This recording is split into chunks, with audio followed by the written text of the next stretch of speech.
everybody, I'm Camille. I'm Christopher, not Christian. And we're making a stink. So today we are talking about an artisan house based out of Vermont called Clair Scents. St. Clair Scents. And it's a very regal name. I want to just point that out there. Yes. St. Clair Scents. Absolutely. I like it. And the perfumer behind this brand is Diane St. Now, for this video, it's probably our first video where we're going to feature an entire house. We have everything that she has on offer. We do, as of right this second. Right.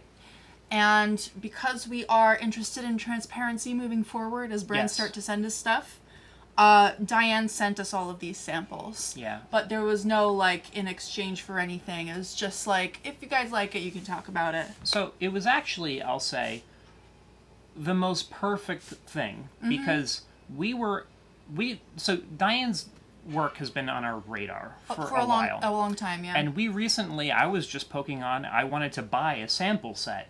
But there were a few fragrances that were out of stock. So I'm like, all right, I'll wait. And then, like, 2 days later, you know, Diane reached out to us. She reached out to us, and we were so fangirling so hard. We were very excited. Yeah, we were very giddy over it because we were like, are you kidding me? Like, we just wanted to actually buy this sample set. So I encourage brands to send us stuff if we're already going to buy the sample set. That's like the perfect situation, right? It really is. Yeah. No, but we are really thrilled to have gotten these. Yeah. So, and I was excited about a lot of them, just before even smelling them or anything. So absolutely. I'm excited to even talk about them right now.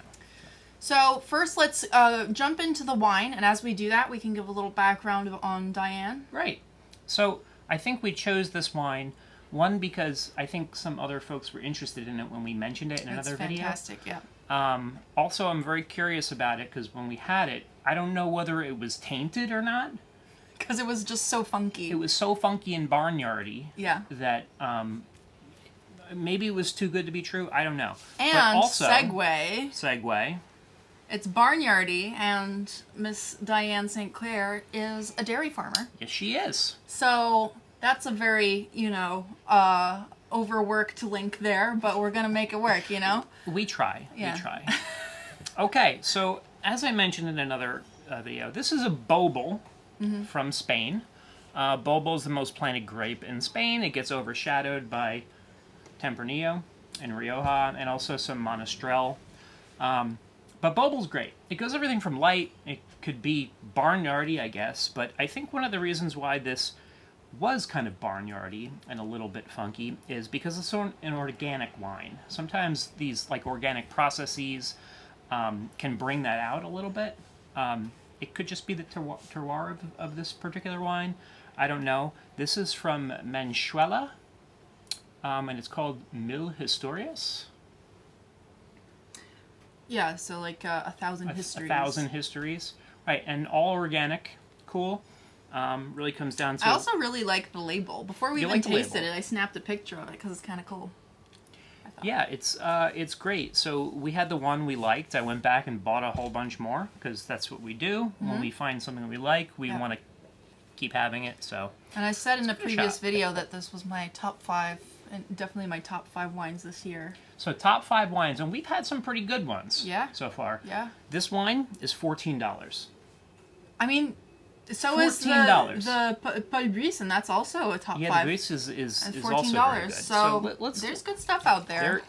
Spain is one of those regions where, you could get some fantastic wines for, relatively cheap. And I don't want to talk about it too much because I don't want them to get expensive.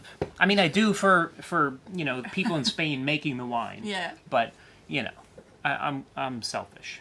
So let's see what we got here. Oh, yeah. So right off the top, Parmesan cheese. Oh, yeah. I mean, it's very... Stinky feet. Yeah, stinky feet. It's almost like a little uric.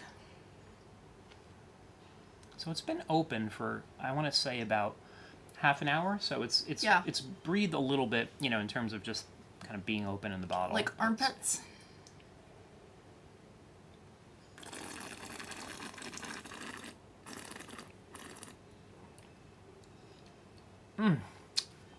That's awesome. Yeah. That is awesome. Yep. Yeah, it's funky.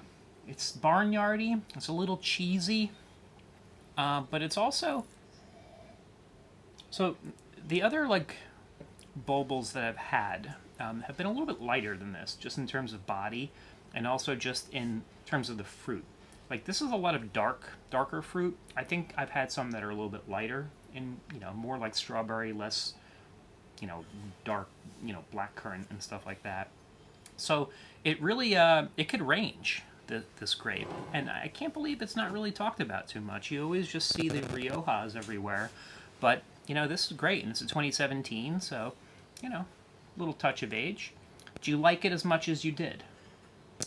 I have to admit, I brushed my teeth not long ago, so it's... What's wrong with you? I wasn't thinking. So it tastes a little weird, but it smells amazing. Okay, well, at least the nose works. Mm-hmm. So let's set it aside. Maybe the minty freshness will go away in your mouth a little bit. That's should be illegal. Yeah. And so people say, like, at wine tastings, they don't like when people wear big stinky perfumes. Mm-hmm. And I was one of those people until I got into big stinky perfumes. But I kind of...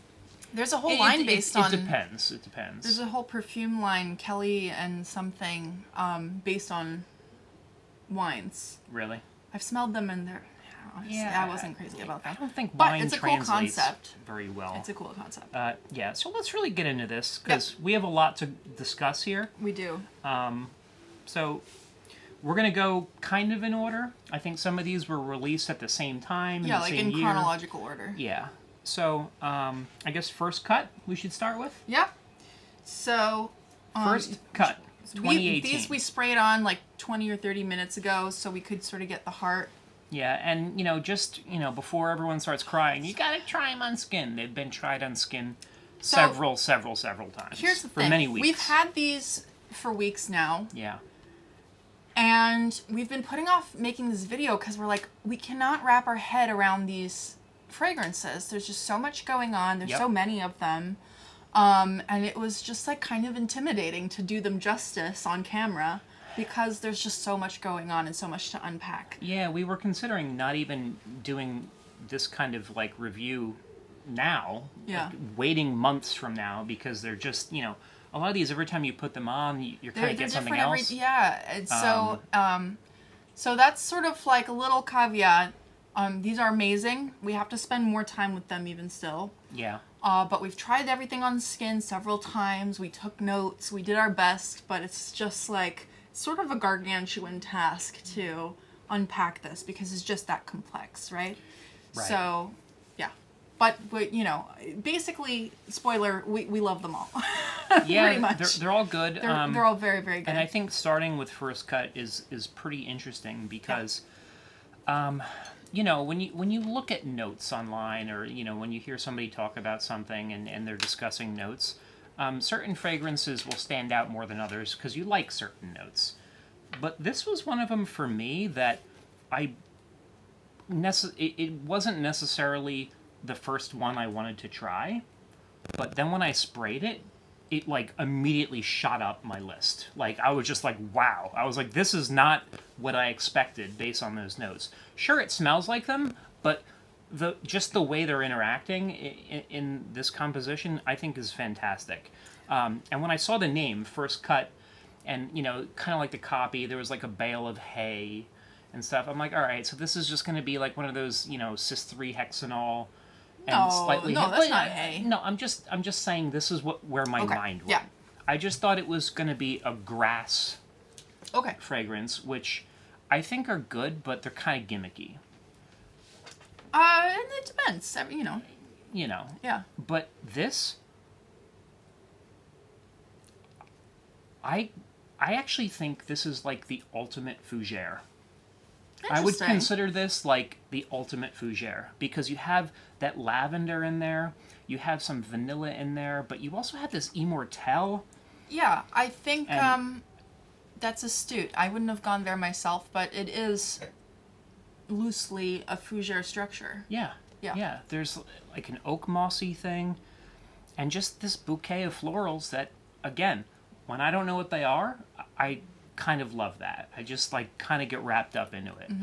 And this didn't really turn out to be, just kind of like this hay grass kind of thing that I think is nice, but, I've kind of smelled it before and everything. But this is incredible.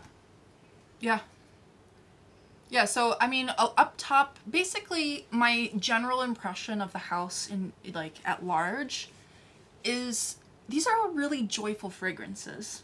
I don't think there's a word that can better describe sort of the common denominator here. They're so joyful. Yeah. They're very, bright. There's a lot of, green, natural, fruity notes, stuff like that. It's just, all of them made me smile. Yeah, they definitely invoke nature, like this feeling of being in nature. Yeah, and this isn't a natural perfume house, but the percentage of naturals is so high that if that's your bag, you will respond to these, if that makes sense. Yeah, but this is just, it's green. So you have the dry down here. This is the top. It's green, it's oak mossy, you have that lavender, you have some vanilla in there, and this immortelle that's really a shapeshifter, depending on how it's used. It could go from everything from spicy and curry-like to something more like maple syrup. And in this, it just I don't know, it almost feels like it's lending a different facet to the vanilla. Yeah, I think that's fair. Right? Yeah, it's just complicating the coumarinic and balsamic base notes in a way that really works. And it sort of reminds me of the use of Immortelle in DSH's Colorado, where it's playing a supporting role. Because I feel like Immortelle is sort of a hard note to integrate in a perfume because it's just so weird. Yeah, it tends to stand out. It tends to stand out, but to use it as a supporting role, I think is so cool, and the effect is always so unexpected. It is. So Colorado, I think, is leans a little bit more maple syrupy than this. Yeah, it does. I mean, I'm not saying they're the same, but it's a similar application of Immortelle in a fragrance. But in this, I don't want to say that this isn't a grass hay kind of fragrance, because that's in there, but it's not it's blended in a way that it's just well orchestrated. It's not kind of pushing that to make it I don't know, stand out in a way that kind of overpowers other things. Which I've smelled some fragrances that I think do that kind of go in that hay grass direction. It's just too much. I mean, this is just beautiful. And something about these fragrances, so I think also a lot of fougères that I struggle with personally, they do kind of have that real kind of spikiness to them.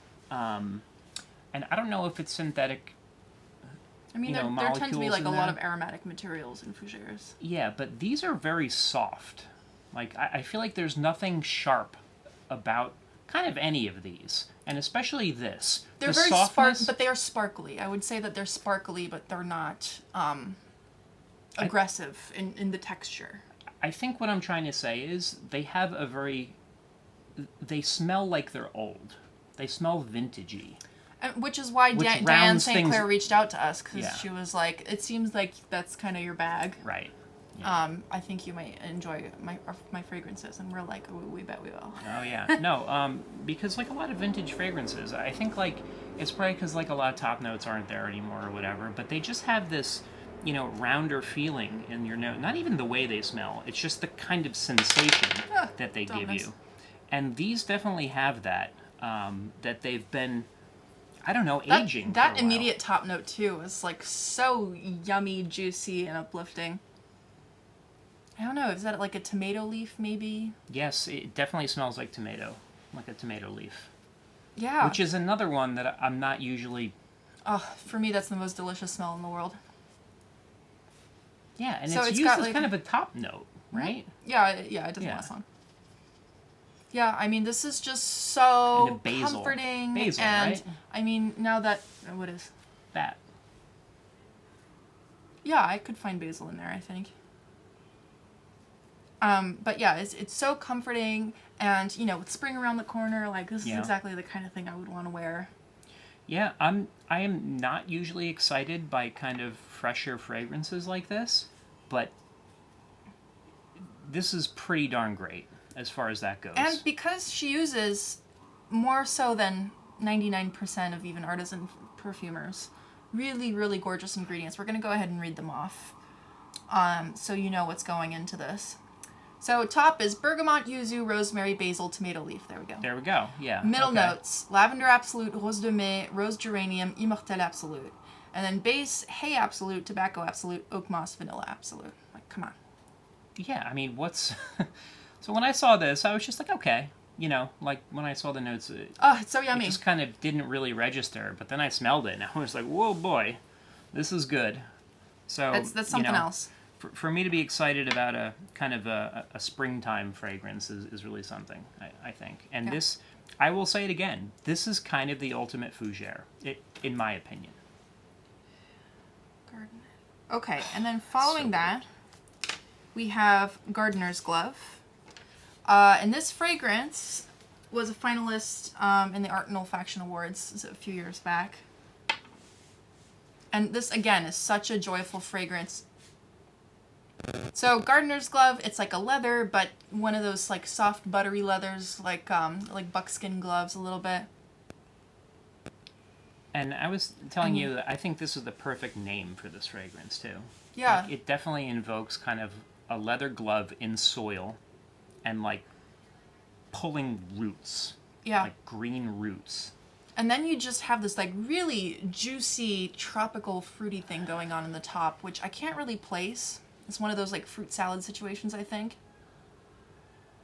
That's just like really get that. So well, this is just sprayed, and that was sprayed a while ago. Oh yeah. Oh wow. Yes. Yeah. You're right. And it's just like, it's interesting because a lot of her fragrances have real fruity quality to them, and that's not usually something that I respond to. Yeah. But those facets are handled in such a way that it's like always balanced out. It doesn't by, feel heavier or more bitter or, balsamic, spicy sort of notes. And it's so, everything's such a finished thought. You know what I mean? That's a good way to put it. And nothing stands out more than, I feel like, nothing takes over. And I want to say that nothing takes over, and I want to kind of hang on that little phrase for some of the other ones that we're going to discuss in the future that I kind of want to talk about later. But yeah. And on the subject of balance, she comes from a culinary, or she works in the culinary world, because she makes, basically, from what we've heard, like amazing butter. Yeah. That's used in all like the fanciest restaurants in New York. Yeah, like the Michelin star stuff. They're all using it. Thomas Keller, I think, buys a ton of it. Yeah, and when she started getting into perfumery, she wanted to get certain people to smell her work, and they did so in exchange for her fancy butter, which is, I love that. I love the old barter a good barter. system. I love a good barter. Yeah, it's the best. And having a father who's a mechanic, there was a lot of that going on in my family. So I wish I had the kind of job where I could barter, but alas. I love that. Yeah. So Gardner's Glove. This has a note in it. I get like a bit of safralene in this. Yeah, so that's like that's a material that's commonly used for leather accords. Right. But here it's balanced out with a bunch of very like soft and buttery and sweet notes that make it more of like a buckskin glove than like a sharp, heavy, dark leather. But also it's like that buckskin glove covered in soil. Yes. Like it's not a leather soil, fragrance. Again, like a tomato leaf thing going on, which is works together. Tomato leaf and leather really does work well together. I think we've smelled, kind of that combination in some other fragrances, but Safralene to me is usually pretty distracting. It's like the IBQ for me. Like safralene, I have a hard time with it. I think mostly because a lot of the fragrances that feature it prominently tend to be leather fragrances. So it's just kind of like in there. A lot, yeah. It's just too much. And like I detect it in here, but it's not really. It's really well balanced. Yeah, it's not to the point where I almost find it nauseating like I do with some other like very prominently, leather. I like this fragrance more than Chris does. Yeah. Yeah, for me it smells like you were just futzing around in your herb garden. Yeah. With like a fresh pair of gardening gloves. I mean, it's a delicious smell. Yeah, absolutely. Gardner's Glove. Gardner's Glove. 2018. There you have it. All right. Oh, and let's read off the notes for Gardner's Glove. Meanwhile, why don't you spray and label this? All right, let's see. Gardener's Glove. Okay. We have top notes: Meyer Lemon, Tomato Leaf Absolute, Galbanum, and Bergamot. Then middle notes: Jasmine Sambac Absolute, Jasmine Organic Extract, Apricot, that's that fruitiness, Blackcurrant Bud Absolute, which is again that fruitiness. There's a lot that goes into this. Yes, and I do get the blackcurrant. Yeah, let me grab that again. Linden Blossom, Lily Rose Absolute. So linden, we were just talking about this yesterday. Yeah. That's quite an FU fragrance, or like yeah, absolute. It's expensive, It's right? expensive, yes.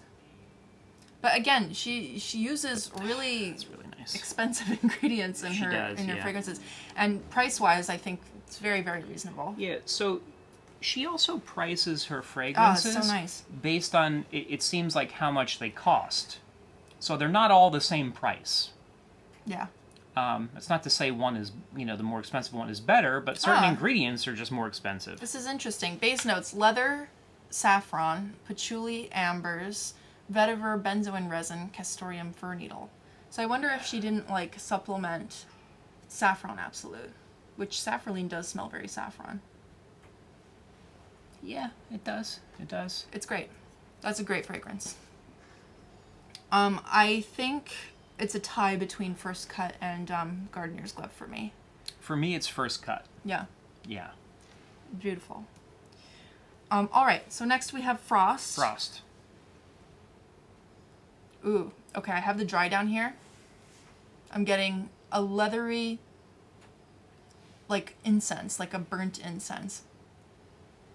That is really beautiful. This is one I really was struggling when I sprayed it on to detect what I was smelling as well.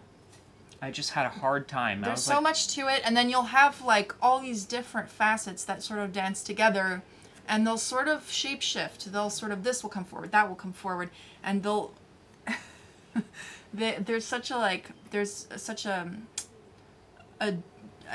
narrative arc to all of these fragrances. It develops quite a lot as you wear them. Yeah, and that's another reason why we were so overwhelmed with these, because it's these are doing so much. Yeah, different facets kind of peek their heads out and then hide again and then come out again. It's very true about all of these. Yeah.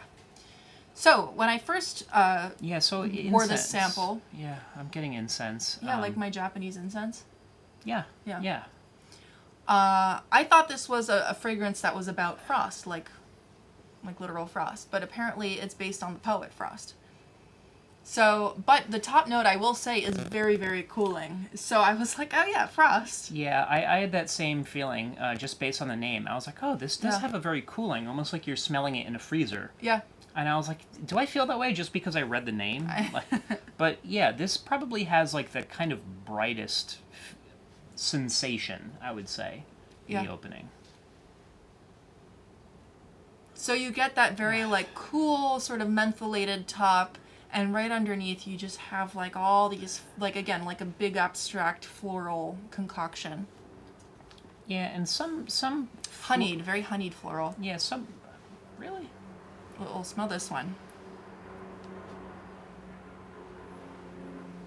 Yeah, I see what you're saying, but I would say some floral bouquets, they lean a certain way or others, or they have a certain color. Like, I always kind of get it when something smells like kind of violet, you know, or blue flowers or purple flowers. This doesn't really have that. It's just like... Yeah, maybe you know? like being in a garden or something. Yeah.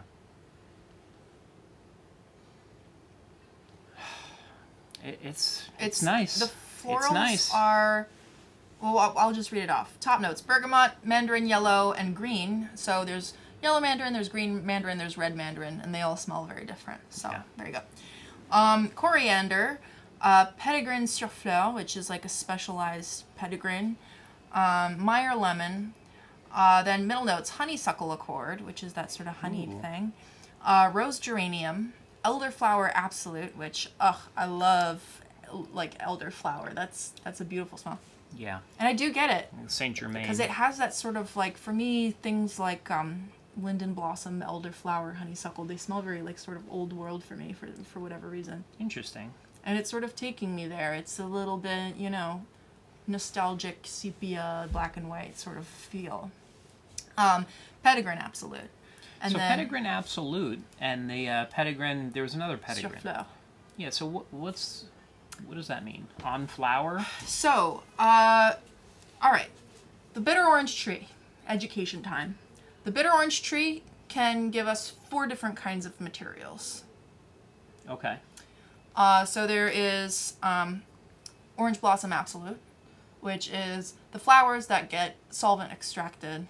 You get the absolute. Yes. Then you get neroli, which is the essential oil of the orange flowers. So that's steam distilled. You apply heat as you distill them. It smells a little bit different. Interesting. Okay. Then, and that smells very close to petitgrain, the neroli. And orange blossom is sort of like the truest to the actual flower. Right, because you're not using heat to destroy the flower. Yeah. Petitgrain is the bark, leaves, and twigs of the orange blossom tree, steam distilled to obtain what's... So not the flower itself, then? No, not the flowers. Okay. But it smells very floral. It smells very orange blossomy and very woody. So that's petitgrain. Petitgrain sur fleur is sort of harder to find. I'm not exactly sure what the distinction is there. And you also have different petitgrains from different trees. So like a bigarade tree will give you petitgrain bigarade. So the bitter orange is a very general term for orange trees. Is that kind of what you're saying? And there's different types of them that you could... I'm not exactly sure, but yeah, I think maybe there's like a lemon tree petitgrain and there's a bitter orange tree petitgrain. Maybe. And I think there's like anyway, there's a lot to it. Right. Obviously, I don't know that much about it, but there's both different kinds in here. And then base notes we have. So you didn't. So sur fleur. Yeah, I just told you I don't know. Okay. So It's I always thought it's like a different extraction from the bitter orange tree. It's like a 4th option that's harder to find. Okay, so I thought for a long time, until you told me this, that Neroli and orange blossom, I thought they were just interchangeable terms. In but they're marketing, not. they're But used marketing interchangeably. is where it's kind of interesting. Neroli is usually for like a men's fragrance, right? And orange blossom is usually used for a women's fragrance. So, and it, you know, in both cases, they're most likely accords. Yeah. So, food for thought. So I actually obtained an orange tree. That's right. Yeah, I You were was working on a job. gig, and they did a photo shoot with like an orange tree in bloom, and I brought it back to Chris. Yeah, because they were going to get rid of it, right? Mm-hmm. And, you know, I planted it in a window box, and I've been, like, trying to maintain it, and it blossomed some flowers. Absolutely beautiful. Oh, yeah. It smells incredible. Very and I love indolic, having I'm it. sure. I'm really hoping that it continues to, you know, push out more flowers. But, yeah, it takes a little bit more water than, I think, typical house plants, but, you know, that's okay. There's something kind of doughy about this. Like pastry dough. Do you get what I'm saying? Okay, in the base notes, you have cistus, labdanum absolute. Cistus and labdanum both come from the cistus plant, so one's the essential oil, one's the absolute. So that's the only difference there. Vanilla absolute, vetiver, cedar, smoke, clove absolute. Oh, yeah, I'm definitely, you know what? And I get cedar after you say it, and I don't find it kind of harsh in this, because sometimes Usually I do. And also clove. I tend to think that clove typically is one of those ingredients that tends to overpower. And yeah, you are getting it here, but it's not... I love that incense on the dry down, which is listed here as smoke. I don't know what that is. Maybe her own accord. But that's really beautiful. It's great. Yeah. It really is. Yeah. I mean, depending on the day, I think I would say Gardner's Glove is my favorite, then First Cut, then Frost. Another day I might say First Cut, then Frost, then Gardner. You know what I mean? It's like I do know they're what you mean. all I could understand on the that. same level of, like... Yeah. I could understand that. For me, of these three, it's still First Cut. Yeah. For me. I mean, I like all of these, but of the three, I would say First Cut, then probably Frost. All right, and then sort of a cult favorite over here that's always sold out for her. So this is an interesting one to me. Like I was saying, like, you know, whenever you look at notes of fragrances, certain fragrances stand out more because you like the notes and everything. And I was kind of eyeballing Casablanca because there's everything in this that's just awesome. Yeah, right? and it's one that gets talked about a lot as well. Most excited to smell this. I mean, so I've worn this a lot. A lot. A whole bunch of times. Yeah. And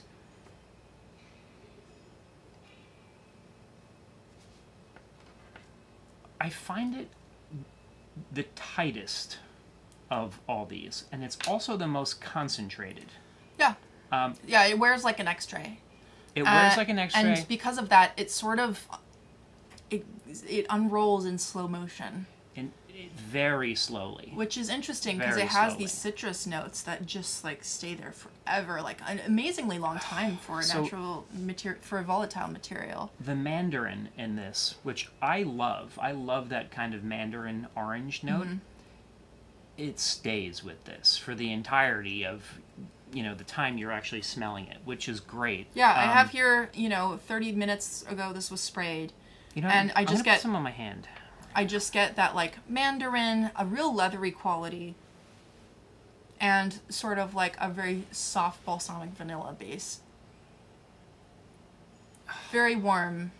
It's very warm, and it's slow to kind of, you know, develop, and it definitely has, like, similar to the other ones we were just talking about, where certain notes will peek its head out, and you're like, oh, there it is, and then it'll just kind of... Yeah, it's like a hide-and-seek thing. Yeah, it's like trying to, you know, see a ghost in your house, right? You catch a glimpse of it in the corner of your eye. Yeah. All right, I want to get the top note here. I have it out here. Yeah, it has that real aromatic top. Very fresh. Yeah, it's really it it's smells aromatic, vintage. like basil, so like estragol. Yeah, that's really, really beautiful. So there's things in this, like tuberose. I think there's jasmine in it. I don't find any particular kind of white floral or rose or anything to kind of stand out. Again, this is like a bouquet, I would say. Yes, I would not pick out the florals unprompted. No, I really wouldn't. There is, I would not. There is a definite floralcy to this. Nonetheless, it's just a smooth petally quality, I guess. It's more of like a textural experience of the flowers. Yeah, and I find that, you know, if you were to spray this and I had my eyes closed, I kind of invoke like almost like rusty orange color in my mind. I guess it's because of that mandarin or something, but... No, it's very, because it's leathery. It's leathery and orangey. But it's leathery, but it doesn't have the typical kind of leather accords. No, it's leathery in the way that naturals can be leathery. Yeah, yeah. Like castoreum or something. Oh, it's hyraceum. Yeah. Interesting. Yeah, that could be kind of part of that. All right. What is this say? So, top. Pink grapefruit, red mandarin, black currant bud absolute. Yeah. Huh. Middle, orange blossom absolute, tuberose absolute, jasmine organic extract ylang ylang. So again, very expensive ingredients. Yes. Base notes: labdanum, oak moss, vetiver, hyraceum absolute, civet, benzoin, musk. Yeah, I definitely get the benzoin in the dry down. Yes. Yeah, for sure.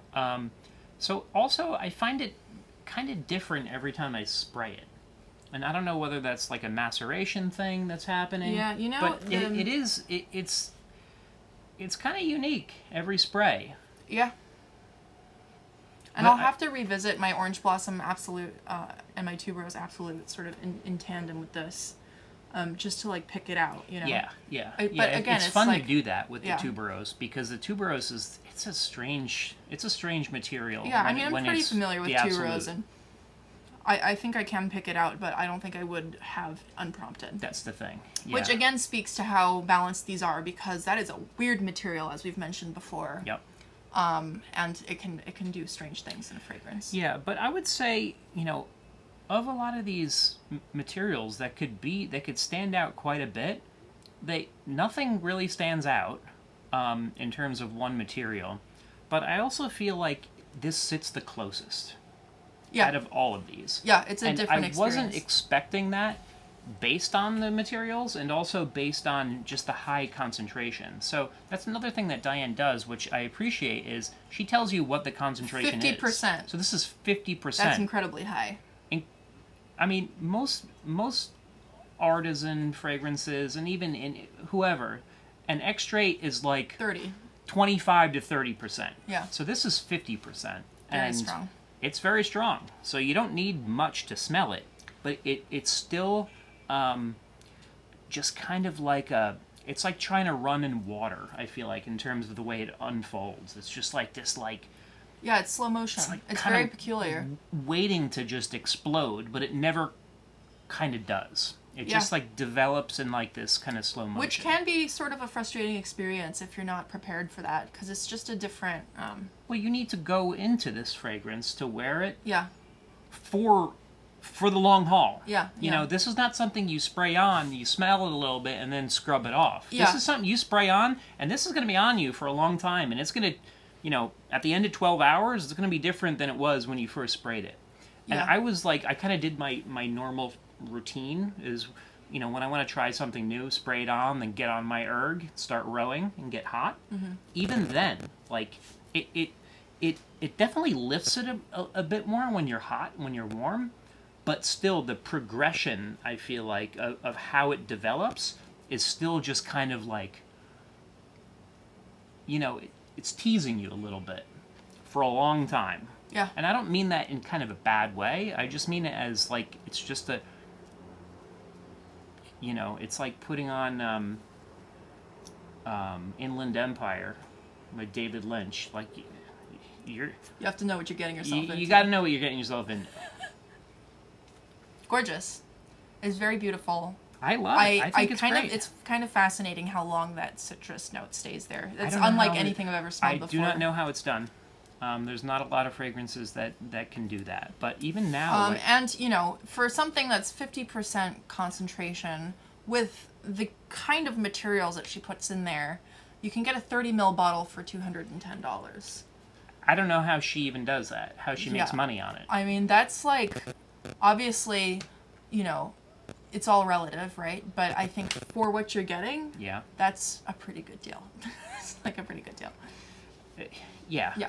I mean, honestly, 50% concentration for $210 with all these materials. I don't know how she does it. Yeah. I really don't know. But again, like, I wore this earlier today on me, and I had since showered, right? I put it on again, and it's different as I sit here speaking with you than it was 7 hours ago. Yeah. It's interesting. I'm really curious to see how this kind of, like... And for me, in terms of my own personal ranking, which has nothing to do with the quality of the fragrance whatsoever, for me, this comes in fourth. I really do love those, like, original three that she came out with so much. So that's interesting. I would... Well, why don't we talk about it when we're done with all of them? Yeah. Okay. Okay, then we have sort of a duo, a little diptych here. Yes. So we have Pandora and Eve, and both are based on paintings. You can go to our website and check those out. And they're interesting in that they share many of the same ingredients, but in different proportions, and the effect is very different. Yes. So from like a perfume nerd perspective, that's sort of really fun. Oh, I mean, it's a great exercise. So let's start with Pandora. And actually, you know what? Let's talk about a little bit. So a lot of the materials that Diane uses are shared amongst a lot of these fragrances. Yet they all smell different, but at the same time, she's got a DNA. Oh yeah, she's got a style, no question. There's definitely a style, but you know, there's a lot of shared ingredients, but you wouldn't know it really, you know, by smelling all these kind of like in a succession. And it really just goes to show you that proportion is huge. It's not just ingredients, and also just the blend. I mean, like me for first cut, I kind of had close to zero interest going into that fragrance, you know, other than, you know, I want to smell a new fragrance, but it blew me away. So reading notes, you may think you're going to get, you know, something amazing based on these ingredients that you love, but the way it's put together, you know, that recipe matters. It's all perfume is all about proportion. I mean, and there's an infinite amount of proportions and combinations. Yeah, which is what's kind of so intimidating about perfumery, like as a practice, you know. Yep. So, all right. So next, let's do Pandora. So I think it's useful to sort of smell this first because it's less available, and then go back to the top.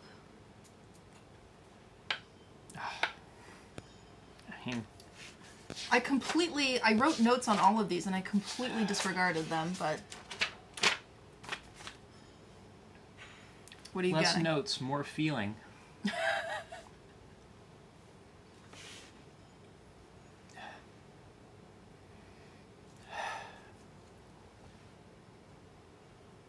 I'm getting indolic florals here. Yeah. Yeah, definitely a But lot of indol. I'm also getting like a little bit of like that tomato kind of thing. Are you getting Not that? me. No, I'm getting indol. Indolic white floral. Which is funny because when I sprayed it on my skin, I was just like interpreting it as fresh aromatic. So it just goes to show you that like these sort of, So you can interpret them in a million ways because they're just we so spoke complex. about this. I get kind of a like a Le Bleu vibe from this. Like I get like that purpley blue flower kind of thing. Let me spray this on my skin because it's really different on the strip, and that's true for all of these. But like I definitely find a resemblance to woo! that. Okay, yeah. So for whatever reason, on my skin, I'm getting those aromatic top notes along with the indol. On the strip, just the indol. Yeah, so go figure. It mutes some things. The strip. And there's an apple accord in here. Oh yes, but you know what? I actually get the apple more in Eve, which we haven't talked about I mean, yet. makes sense. Yeah. So it's got like again this like really kind of amazing fruitiness, but That it's not like a fruitiness to me- candied fruitiness. It's like a natural fruitiness. I get like a violet, like a Le Bleu, Le Bleu. L'heure bleu. Yeah, I don't really get that. That's interesting to me. I'm getting a beautiful citrus, which maybe mandarin. You know, And, the way she does citruses is really good. Yes. They're kind of like, it's hard to identify them sometimes. Like from, you know, like, is this bergamot? Is this grapefruit? It kind of just like smells like, you know, a lot of fragrances, they'll just have like a citrus, like bergamot, right? But this is like a citrus bouquet in a lot of these. These are my notes, and just to show you how much of a roller coaster ride these fragrances are. So, fresh aromatic top note. This time I got indol. Floral and fruity, apple. And then I got like oak moss, and then like something resinous, balsamic. And then I wrote Chris Getz ionones. And which is what's in... violet. Right, Violet and iris, right. yeah. And then we looked at the notes, and there's orris and there's carrot seed, and those both have ionones and irones in them. So it's like... the aspects of those is kind of what my nose is finding. Right, exactly. Yeah. So it's like an iris and a violet. And the carrot seed also has like a real apricot facet to it. So that's maybe like playing with the apple accord. It's really fascinating how these are constructed. Yeah, it is. And then so again, like this feeling of things are coming forward, they're like moving backward. Yeah, I wrote this one doesn't have the same optimism as the other ones, and it's not supposed to. It's supposed to be kind of a brooding fragrance, and I think that comes across, which is kind of fascinating. Those ionones, like the le bleu kind of violet thing, is very melancholic to me. Yeah. So it is brooding, but it's brooding in like a I don't know. It's not like a menacing sort of way. It's more of like a ennui. Yeah. And then I wrote down that the dry down sort of made me think of something edible, like a cookie. So it's like such a... Yeah. It'll take you on a bit of a journey, you know? It does. And I'll say that carrot seed I find to be kind of a fascinating material. Because whenever I smell it in something, it's just... It's strange, but it's nice. Like, I really like the way it presents itself. I don't think it was carrot seed. It might have been carrot oil in the amouage. Meander. It's carrot heart. Carrot heart. Which I don't know where to find that stuff or what it even is. But even like you have the raw material, it's quite a beautiful kind of fragrance. It's very complex, but yeah. Hang on. Carrot heart. Or seed, rather. Yeah, so Pandora on the strip, it kind of it dries down to something that's harder to smell than on skin. On skin, it kind of you kind of get that oak mossy thing a little bit more than you can on the strip. Oh yeah, that's beautiful, and that goes well with orris. I feel like really well. Oh yeah, sure. Yeah. Yeah, now I'm getting more of the apple and something cinnamic. It's a shapeshifter. It's kind of wild. So that's Pandora. And I'll go ahead and read the notes. So these are shared by Pandora and Eve. So top notes. There's the apple accord, Syrah, heart, bergamot, mandarin, red mandarin, and tomato leaf. Middle notes. Orris butter, lilac accord, Bulgarian and Turkish rose absolute. Ylang ylang, jasmine sambac, and carrot seed. And then the base notes, oak moss, double distilled vetiver, tonka, woods and musk. Pandora also includes base notes of Apoponax absolute and labdanum natural extraction. Yeah, I definitely think you get more of that after it dries quite a bit. But on the strip, it's kind of hard to get that. Yeah. And then we have Eve. And Eve is a much happier fragrance. It's much more lighthearted. Ooh. And that top is just gorgeous. Yeah, you want to smell that one first? I'm getting the black currant bud absolute. Is that in this one? I don't know. I guess it's not. In Eve, I definitely get more of that green apple note. Maybe it's like a tomato leaf. Yeah, it's a tomato leaf I'm getting. And again, this is just like, it's so joyful. A joyful fragrance. Very fruity, but not in a candied way.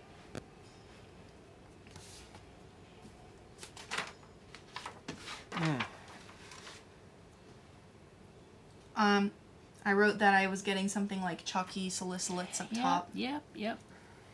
And yeah, there's sort of like a oak mossy thing that happens as it dries down. And this one was a finalist in the Art and Olfaction Awards. It's really good. I mean, I get it.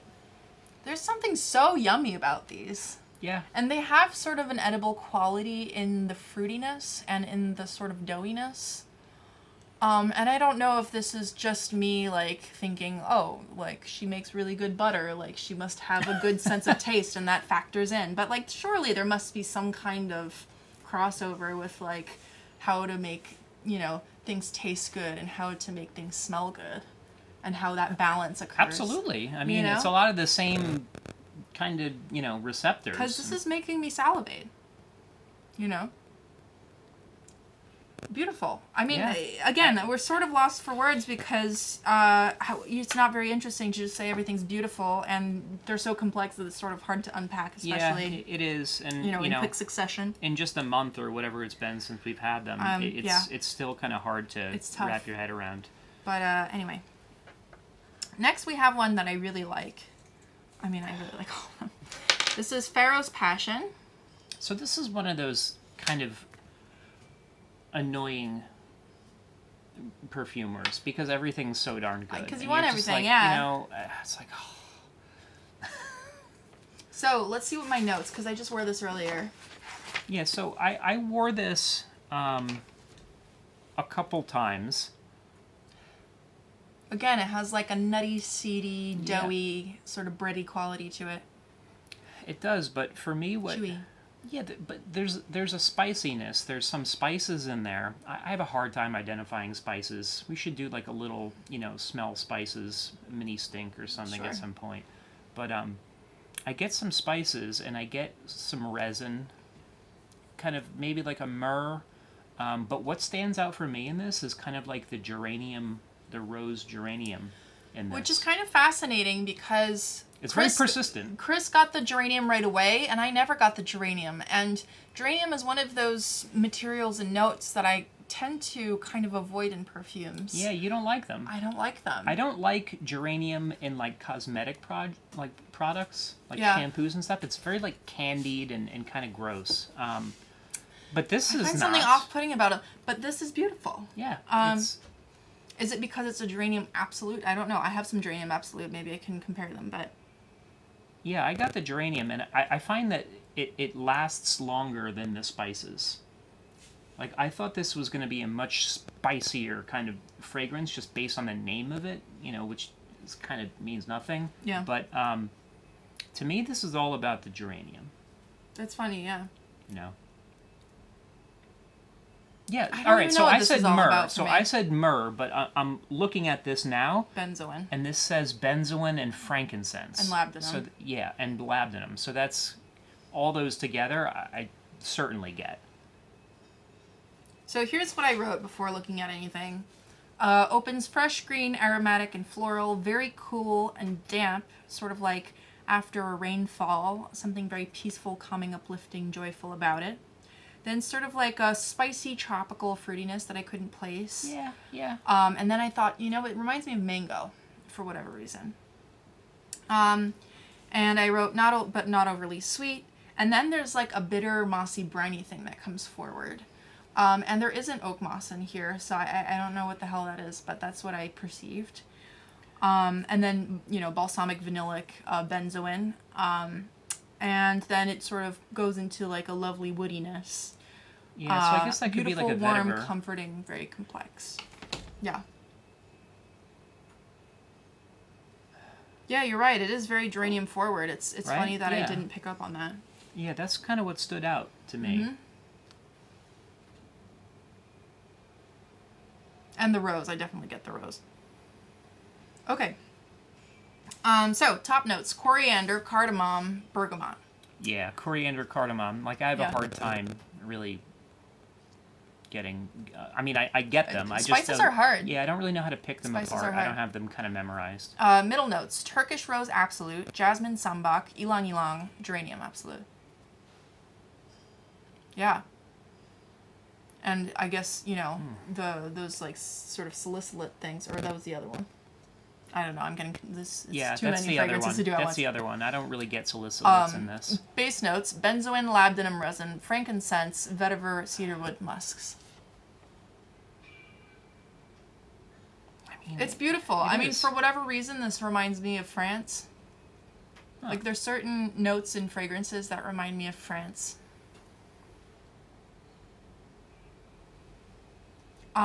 It might just be that there's a ton of geraniums around my grandma's house. It could be. But it's also that, like, benzoin thing going on. There's something sort of old building about benzoin to me for whatever reason. Really? Yeah. Huh. I don't have that association. Anyway, beautiful. It's beautiful. All right. And then, we both love this one dearly. Song of Aubrac. This is a great one. So I'll say just right now, we're not done yet. This is my favorite one. Yeah. Like, this completely blew me away. So I do know Narcissus. I've smelled the natural, which you haven't smelled the natural. No? I made an accord based on the natural. Yeah, but you had the natural as well. No, I don't have the natural. It's too expensive. It's very Really? Yeah. Oh. No, that was an accord I made in class. Oh, I thought you had the natural next to... my mistake. No. So, all right, I have an idea of what Narcissus smells like. It's a very, very weird material. It's syrupy, but also very paracresol forward, which smells like horse manure. It's like an animalic floral. Yeah, there's a horse manure in there, but it's also so creamy. It's just creamy. I don't know if I would... I mean, there's a lot going on in Narcissus. But also, I'll say, I don't think... This doesn't strike me as a soliflor. There's a lot it's not of meant stuff to be. going on in this. Yes, of course. And, like, yeah, there's Narcissus, and it's, like, you do smell it, but it's just absolutely beautiful. I put this on, and I got on the erg, started rowing, and it was hard, like, mid-workout to, like, not keep smelling my wrist. I love it. I'm going to put it on my right hand right now. Okay. And again, this was one that, like, I was interested in, but I like it so much more than I thought I was going to. Yeah. And it was, like, an instant kind of winner for me. So how would I describe this? There's, again, that sort of basil-y quality up top. There is? Maybe a little clovey, spicy something.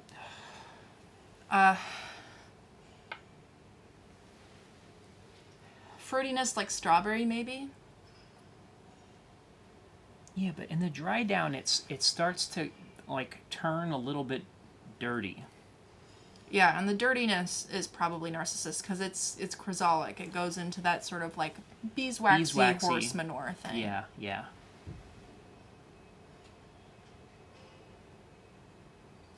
Yeah, it's really good. It's beautiful. And the dry down reminds me of Narcisse Noir by Caron. I don't know if that's just me associating Narcissus and Narcissus, but I do see a similarity there in that it dries down sort of like powdery, faintly Narcissus. I mean, so our Narcisse Noir is a new bottle. So Yeah. I don't know, how much Yeah, who real knows? stuff is in there, but I like this 1,000 times more than I like that. Of course, yeah. And I think this is one of those fragrances that I think is like a real year-round kind of thing. There's nothing like overwhelmingly warm or cold here. Well, I mean, it's warm, but it also has a real coolness of those, like... Yeah, the top, that kind of like Camphoraceous top, yeah. minty kind of thing at the top is Yeah. nice, but the creaminess... Blackcurrant, that's what I thought. There's blackcurrant in there, too. Which is also kind of animalic in a weird way. It kind of smells like cat piss. It's a little like ammonia-like. Yeah, yeah. Oh, you might get. ambergris tincture. All right, so let's read out the notes. Interesting. Yeah. Citrus accord, blackcurrant bud absolute, frankincense, a sweet ivy, and an ambergris tincture. Middle notes: narcissus absolute, jasmine absolute, ylang ylang, orange blossom absolute. Base notes: Indian sandalwood, double distilled vetiver, tonka beans, musks. I mean, well done. Well done. It's amazing. And there's something sort of aldehydic about it. It could be that ambergris that gives it that kind of... Maybe. But also, I don't know. The terpenes in frankincense could blend that as well, right? No? Aldehydic for me is like a soapy metallic quality, and you can get them synthetically, or some natural materials have aldehydes in them.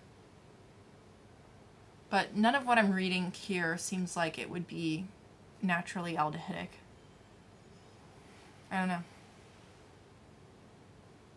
It's beautiful. Yeah, and it definitely does have that sort of like, ambergris feeling. Yeah, It's yeah. like straight up the nose. So, I mean, we just read off quite a list of very, very expensive materials. I don't even have real Narcissus Absolute because it's just that expensive. Yeah, I didn't realize that it was that expensive. Like, I knew And it was a lot. yeah, a but, 30 ml bottle is $195. I mean, that's I think and it's 35% concentration. So yeah, I mean, I think for what you're getting, like, that's beautiful. But of course, sample first. You know, this kind of style isn't for everyone. Yeah. Don't blind buy, like, you know, 30 ml of any of these. I mean, I think we resonate with this kind of fragrance, you know, very much so. Yeah, but still, it's like don't blind buy anything. Like, you know, I feel bad when people do that and then get back to us and they're just like, oh, I bought this, I saw it in your video, you know. Like, well, we never say go buy this without smelling it first. And so I never would. You know, I would tell you. I would tell you certain noses I would blind buy from, which I have talked about, but I'll never tell anyone else to do it. No. All right, and then the last one we have is Seeking Balance. So friggin' good. Wow. So, disclaimer: I have not smelled Seeking Balance. I just smelled it quickly before filming. Seeking Balance is the newest one, and I believe it was a collaboration that was released in 2020 as a response to the quarantine and the pandemic. And this is the dry down here. And it's pretty dirty. And it was a collaboration with an artist, I think? Yeah. Yes. Yeah. What is that animalic? It's civet and something else. That's really quite lovely, the dry down there. And here's the top. So for me, this is, if you want to, you know, call one of these a fougere, for me this would be the one I would call a fougere.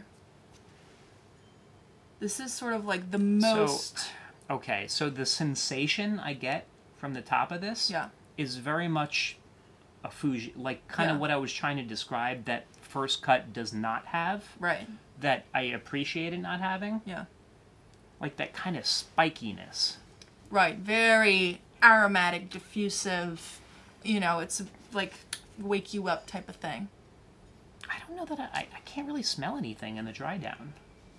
Really? No. It's animalic on the dry down. For sure. Maybe like beeswax and civet, something like that. It's very, very fresh, very terpenic, green, citric, and woody. Citric for sure. There's like a little bit of an oiliness to that. So citric is different from citrusy. Citric is like lemongrass and citronellol and that kind of thing. Verbena. Yeah, I'm struggling to smell it on this strip.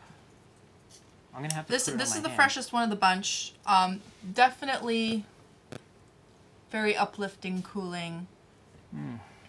We have to spend more time with it, obviously. Yeah, I mean, I just haven't sprayed it yet, so I got to put it on skin and try it. But let's go ahead and read the notes.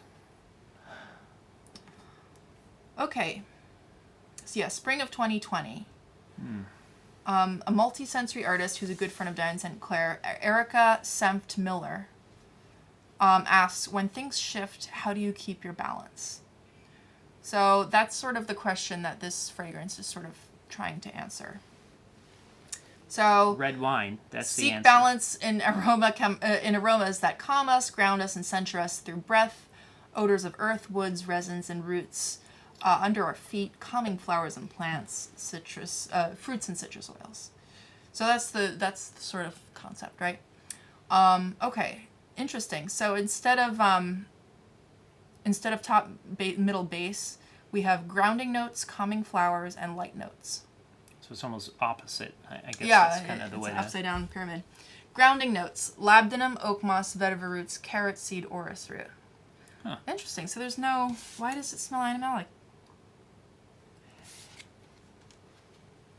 Oh, maybe it's the labdanum. Labdanum can smell animalic. It's sort of like uric and leathery. Interesting. Okay, calming flowers. Lavender absolute, lavender mayette, which is just like a different kind of lavender. Rose de Mai, Turkish rose absolute, geranium, rose geranium oil, cassis absolute, ylang ylang, jasmine, organic extract. So that's like every flower. Yeah, that's a lot. That's pretty interesting. I do like the top on this. I will say. Yeah. And the galbanum is... Yeah, and then the light notes: bergamot, mandarin green oil, lemon oil, Tahitian lime oil, galbanum CO2. Oh, I didn't know that existed. Yeah, galbanum It's so CO2. interesting reading her notes. Is like I learn about materials I've never heard of before. Hey, like yeah, it's amazing. And the CO2s, as we've kind of talked about before, it's like the latest technology in extracting, fragrance from a plant. It's like right? a cold extraction method. Right. And they tend to be more true to what the actual plant is, but they don't last as long as something like an absolute does. So they tend to kind of burn off quickly, which is probably why it's in the light notes here. Yeah. I like the opening on this. This reminds me kind of Eben de Balmain. Yeah. Are you getting that vibe? Yeah. Which is an 80s fougere that my father used to wear. Actually, you know what? I'm even getting... Is this the one that's dried down? This one is. No, I'm getting it more now. For whatever reason, I was struggling with it, but I'm definitely... We've been smelling a lot. Yeah, I'm definitely getting more of that oak moss here. And vetiver. Absolutely. Yeah. Yeah, I want to spend more time with this, but, yeah. I mean, clearly, it's interesting. Yeah. So, that's the entire collection so far. As of this point in time. Mm-hmm. So... I mean, I don't think we really have to reiterate that we're sort of blown away, but... Yeah, and I just think it's very interesting that, things I didn't expect to like maybe as much really shot up the top of my list with these. So it just kind of goes to show you just never know. You got to smell things. Yeah, and that fragrances that are hyped from houses aren't necessarily the best one. Because I feel like there's a lot of hype around Casablanca. And there is. I love it, but it's not my number one. It's beautiful, but it's not number one for me either. Yeah. Yeah, and like I was kind of smelling this stuff, and I'm going to myself, everyone's just like, and so many people have asked us about Casablanca. Have you smelled Casablanca? Yeah, Casablanca's beautiful, but it might be like a lot of people only have smelled this from her. It could be. I don't think it's beautiful. It's beautiful. I'll probably end up getting a bottle at some point. But this is a dangerous house for us because we're like, shit. It's one of those, but for me, the clear winner, number one, is Song of Aubrac. There's nothing that smells like this. I think it's fantastic. It's really gorgeous. And next for me is, second to that would be First Cut. It is so good. Which I cannot believe I gravitated towards a fragrance like Fresh Cut. Not because... First Cut, excuse me. Yeah. I just think it's gorgeous. And it's like the kind of... it's like a perfect modern fougere in like a vintage kind of style. And many people will probably disagree with that statement of what it is, especially like the fougere nerds out there, because there's a lot of them. But that's just kind of the way I see it. So that's my number two. My number three... We don't really have to rank them. It's sort of an impossible task anyway. Yeah, it's a little bit of I'm just going around and smelling things, and I'm like, it's a pointless exercise, honestly. They're all so different. They are. But also the same as well. Yeah, and I definitely thought I would gravitate... I love Frost, actually. And even like Pandora and Eve, they're nothing like what I thought they were going to be like when I smelled them. They're excellent. They're just very different than what I thought. Mm-hmm. And I really like the fact that, to me, Pandora is a fragrance where the top you really get that le bleu, but then it dries down to just like this kind of dark, rich oak moss resinous thing that Après Lande and like Le Bleu does not, I feel like, to me. Yeah. So it's kind of like that darkness that I like in every fragrance, but also the lightness and that melancholic kind of mood that really I find quite lovely in some of those other kind of violet, if you just had a flowers. bottle of all of these, I think that would be a pretty good fragrance wardrobe right there. Oh. Without a doubt, like you could last your life and be pretty darn happy with just a bottle of all these. Yeah. And you don't need much. They're concentrated. And there really is like something for every day, every mood, every occasion. Yeah. I kind of like when there's perfumers out there that kind of have this. I think there's a lot of them out there. Like Liz Moore's, I think, is one of them. Like her collection is just like it's almost like if that's the first thing that you smell, Yeah. if you smell It'll ruin you for everything Dryad and you're in love with that, just get the rest of her fragrances and just don't even smell anything else because it's just going to bother you. You know what I mean? Just kind of do that. Yeah. So, like, same kind of deal here. Yeah. I do want to mention something that's interesting about her sizes that she offers. Okay. So she offers 30 ml, right? Then Yep. she offers a 13 or 12, is it?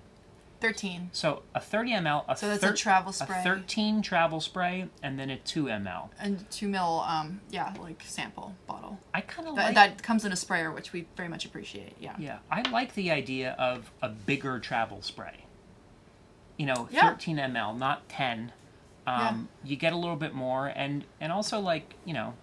And it makes it like sort of a lower paywall for like appreciating these kind of fragrances. You know what I mean? Yeah, it definitely, you know, the hurdle is much lower when you have an option like that. Because Yeah. I know a lot of, you know, artisan brands, they just have 50 ml or 30 ml. Yeah, that's what the 13 looks like. Yeah. So yeah, it just looks like almost like a little nail polish bottle type of situation. Right, but, you know, I'm also like, I love to say, like, presentation doesn't matter. But Her presentation's great. Then I always comment when I see presentations that I like. So it doesn't matter. It's secondary. But it It's secondary. It does, but it's to a degree. nice. Yeah. It's nice. I love the presentation of these. I think Yeah, the bottles I think it looks really good. The are whole nice. thing. Yeah. And yeah. Also, we forgot to mention that if you're interested to hear more about her backstory, there is a great podcast out there from American Perfumer. We'll Yep. put the link below. If you just want to get to know Diane, that's a great place to start. Oh, it's great, and, Yeah. and it's like And the her perfect journey long through- form kind of stuff that Yeah. we love. It's like an Right. hour and 40 minutes long. Yeah. About everything. Yeah. So it's definitely worth a listen if you haven't checked it out kind of so far. It's a good one. That Drink is Boble. serious Drink wine. Boble. So I think what we're gonna have to do, on the other side of all this is go hang out with Diane, drink some red wine, eat some butter. I mean, if this is the kind of We'll fragrance bring the that she's putting baguettes out from there, Zabar's. I'm sure she's a fascinating Yeah. woman. Yeah. So well done. Oh man, yeah. Ms. St. Clair. And thank you so much for sending us these Thank you samples. so much. Yeah. Fantastic. I mean, this has been such a treat. It really has. Like Yep. trying these out. Yep. And getting to know your style and all that. And I'm looking forward to whatever's next. Yeah. Oh yeah, big time. Not that there's a rush, for her to make anything, because we don't want that. But yeah, we're Well, this looking is forward to already it. a very fleshed out line, if you ask me. That's like, what is that? 9 fragrances? Yeah, 9 Yeah. fragrances. Yeah. That's not nothing. Okay. Yep. So, we've been getting a lot of... Oh, before I get into that, we are nearing 1,000 subscribers. Wow. Yeah, which is crazy that enough people out there are nuts enough about this kind of stuff to watch us.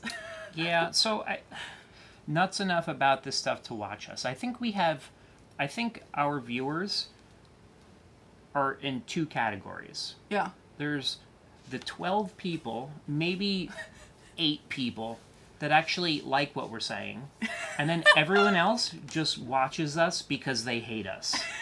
And they just want to get mad. No, it's been overwhelmingly positive.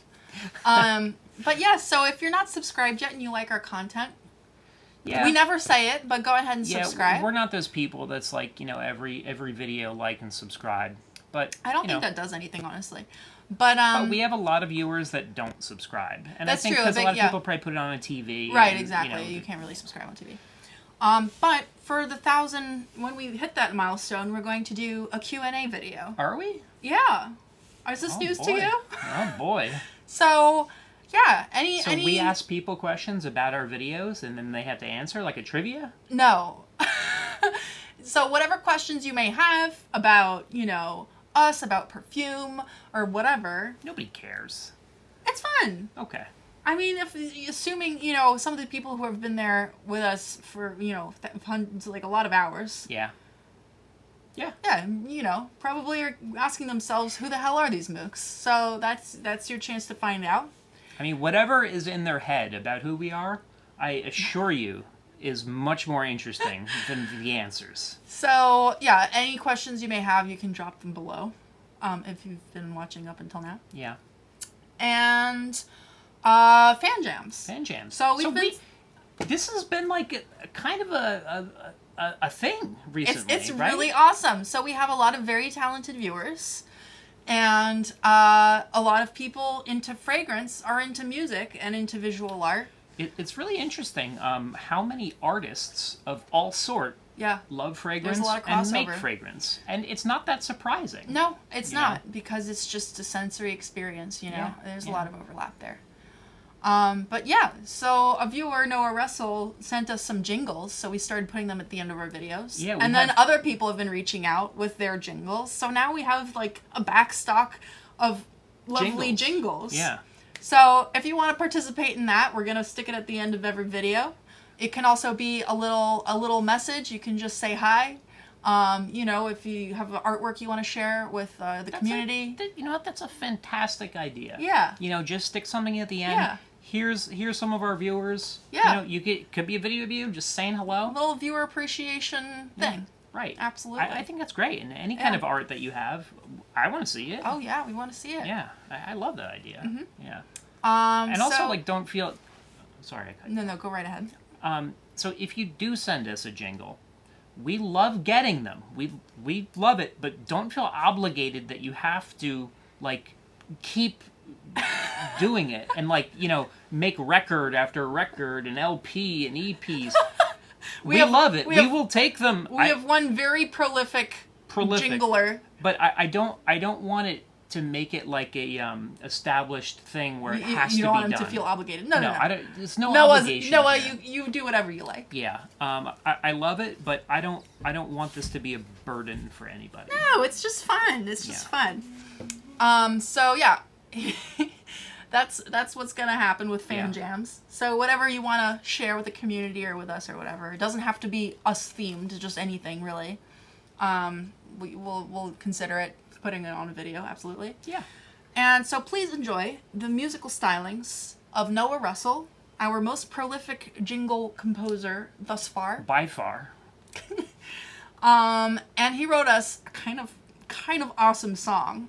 They're amazing. Called Hair Fan Jam. That's right. So we're gonna play that now, and please enjoy. And let Noah know how much you love it in the comments. That's right. Mm-hmm. All right. And follow him on Instagram. Sure. Yeah. Cheers, everybody. Cheers. Fan jam, talking about perfumery. It's Chris and Camille, reviewers of the century. They're going to be making a stink, talking about topics that will make you think. Let's talk about their hair. Oh, Chris's hair is so majestic, it's fantastic. It's just so poofy and suave, and it's perfumed. Not forgetting Camille's lovely hair too, she always has a lovely hairdo.